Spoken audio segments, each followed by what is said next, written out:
I would say that you have to not give up, but pivot and maybe find a way and a solution and logically think about, here's what I want to do.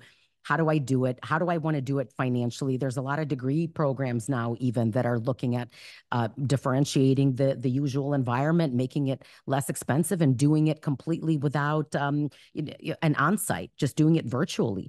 Keep learning. If you've got a phone and in internet now, you could take any classes you want. If you have a half hour, if you're on a subway, you're on a bus, whatever it is. I try to really constantly be doing something, which maybe not always right. But I just hope that people will continue to know that if today may be not the best day, but tomorrow is going to be a better day. And if you continue to look at what you love to do in life, personally and professionally, I truly believe that there is a balance. It's hard work, and you're not going to feel balance every day. But maybe one day you're going to focus more on being a mom, and then the next day you focus more on your career. And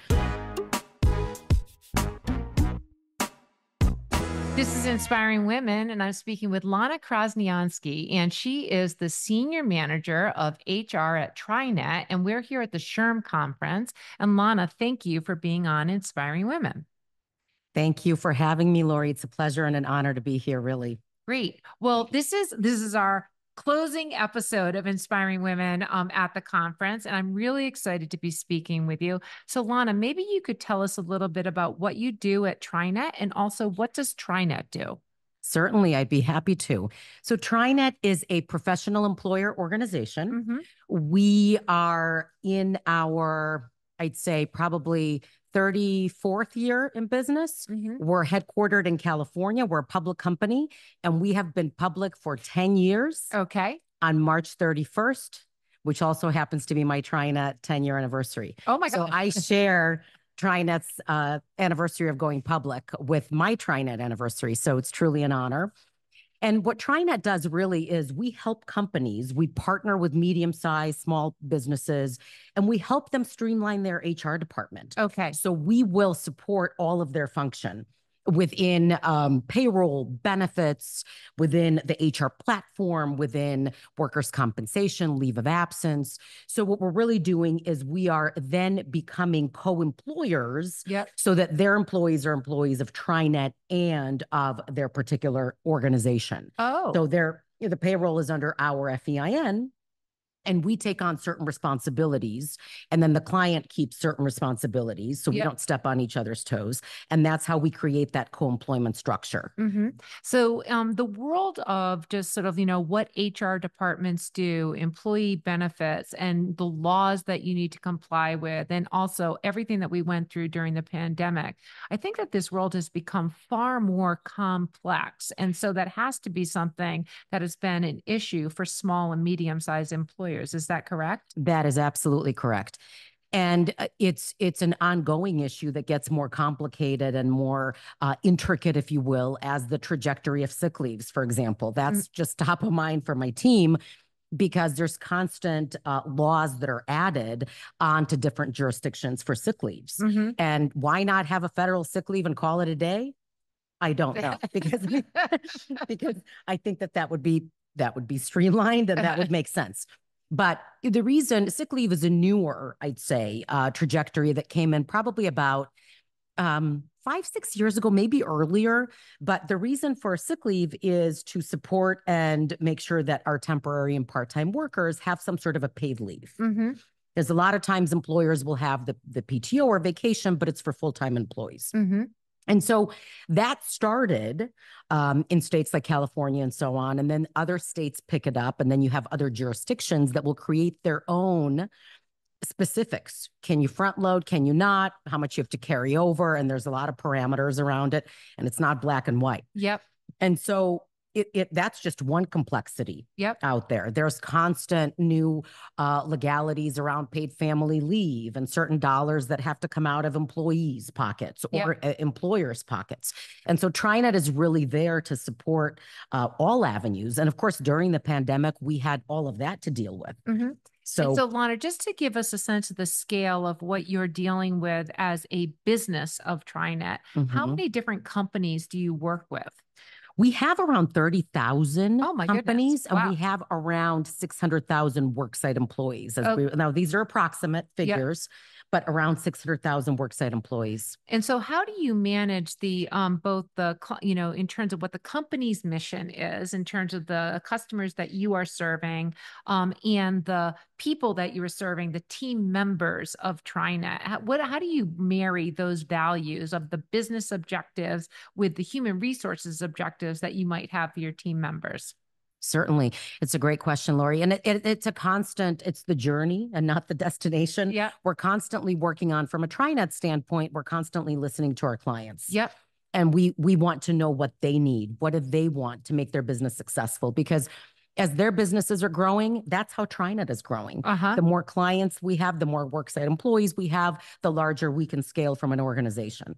So we have our leadership is constantly out there speaking to clients and asking them what their mission is, what their thoughts are.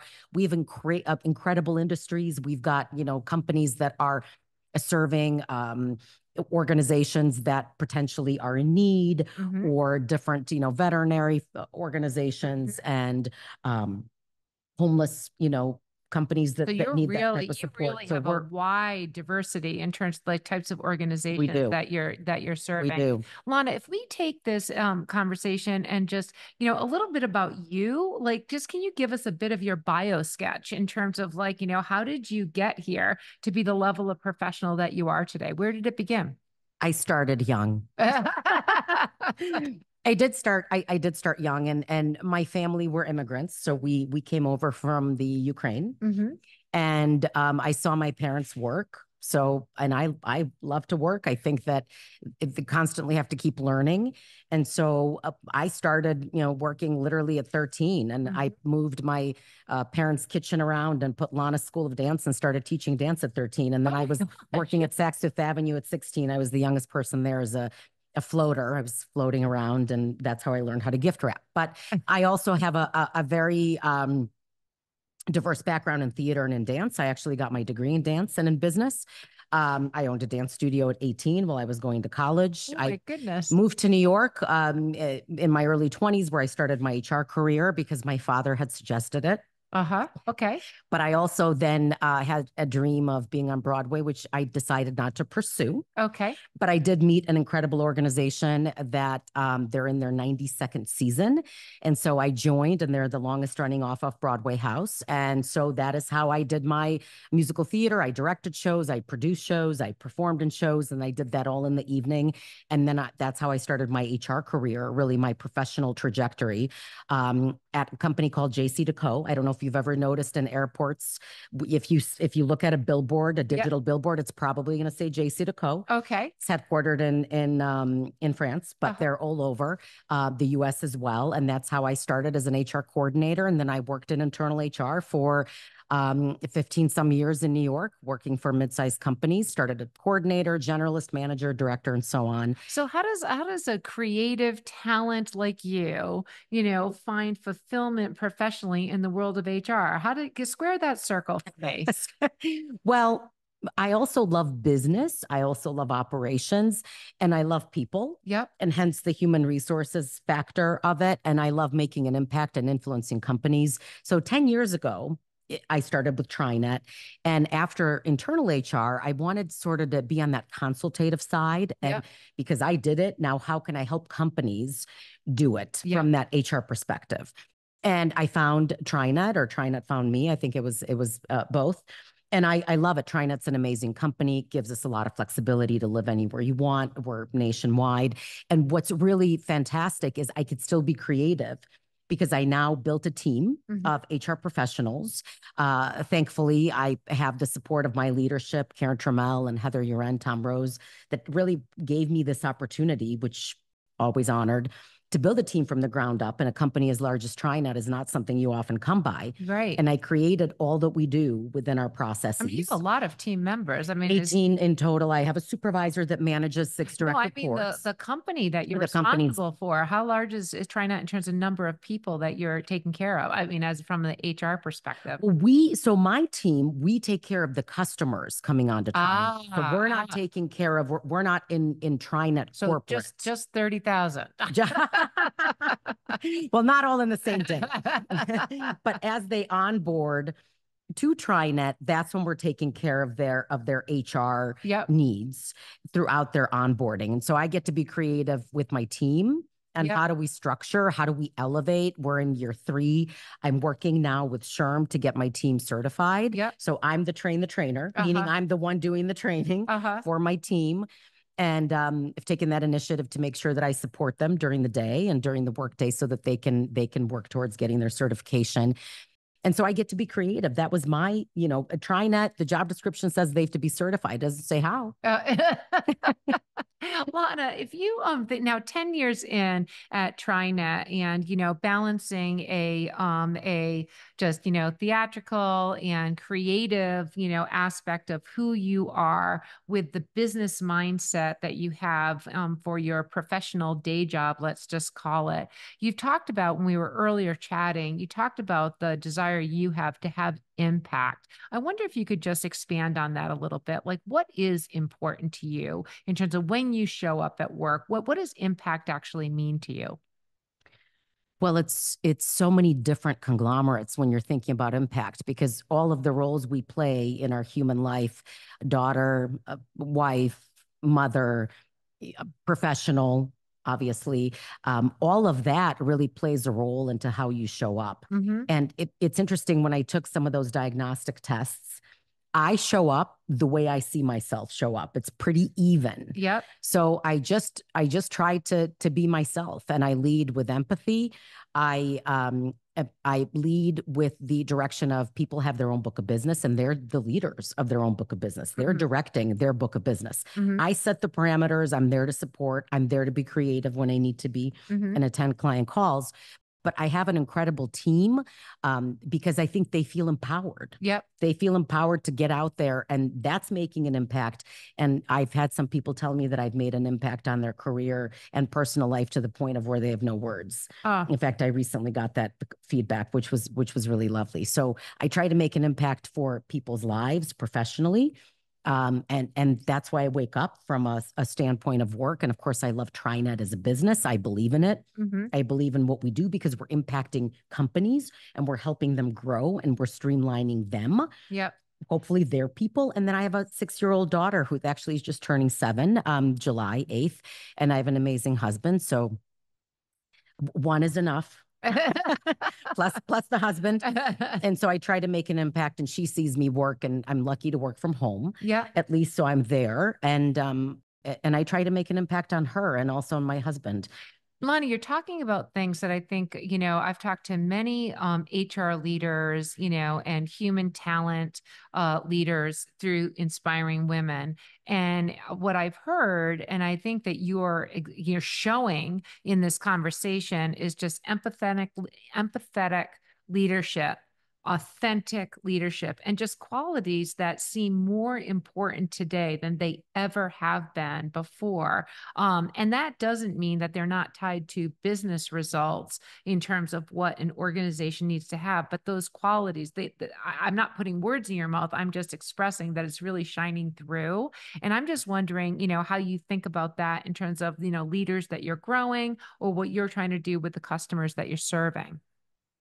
Well, the leaders that I'm growing, I'm really hoping that they feel that come through, that I show up every day to support them and to make them professionally shine. And they see that. And I think that, they can really understand that I'm there for them. And I want them to be whoever it is that they want to be. When they come and they say, what about, I'm not where I want to be in my career. Well, let's think about, how do you want to get there? Do you want to be an individual contributor because that's a leader as well? Or do you want to lead people? And let's think about how we get there. And let's think about what trainings. TriNet has a lot of training opportunities. Now we're doing the SHRM certification, hopefully getting ready for that. TriNet does have a tuition reimbursement for degree programs. Wonderful. And I have 2 people on my team, one getting a master's and one a bachelor's. So I really try to impose that work-life balance and to keep inspiring people so that they are going to grow into their best selves, really. Lana, if you think about just like the, issues that you have been facing over the past 10 years of growing your team and growing your client base at TriNet, what are the issues of the future? So it's always important to look forward, but based on learnings from experience. So what are you thinking about today for the next 10 years? Well, I think the next 10 years, it's interesting. I think we're going to have a lot of AI going on. And my husband's in technology, so he knows the ins and outs a lot more than I do. I'm more in the people sectors. Yeah. But I was fortunate enough to participate in a roundtable for SHRM this afternoon talking about that. And I think that we're going to have a lot more visibility to AI, and really that's going to help us work smarter, not harder. It's not going to replace people. It's impossible for it to do that, in my opinion. I mean, there's certain roles maybe, but the human factor is always there. And I don't think you can ever possibly take it away. Just like virtual, you could be virtual, but there's nothing like you and I sitting here, as opposed to we chat virtually, and hopefully we will stay in touch and do that. So I think we're going to see a lot of that. And we use it currently as well for our calls.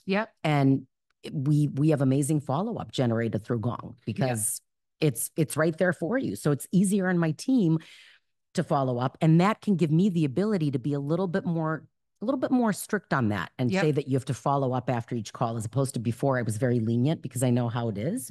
When you go from call to call, it's impossible. And sometimes. we're all on that sort of like, back to back. I mean, one of the things of being in virtual environments is that you can just stack up quite a few, whether it's meetings or discussions. And so taking technology and AI and actually applying it to things that can be overly complex and simplifying that in ways that are just so important. At Transcarent, who is hosting this podcast series, we're talking to amazing leaders. We think about AI as an enablement tool, but always with human support. That's just critical, and trying to find really simple solutions, whether it's navigating benefits or, getting care delivery or coordination. Those are the types of things that we look to provide. Lana, as we think about just, yourself as a leader, all the years of learned experience, being the impactful leader that you are, I wonder if you wouldn't mind closing out this Inspiring Women conversation with just some words of wisdom that either you've learned along the way that you might share with others. Of course. And I've learned a lot. As I said, I started young. I started at 2.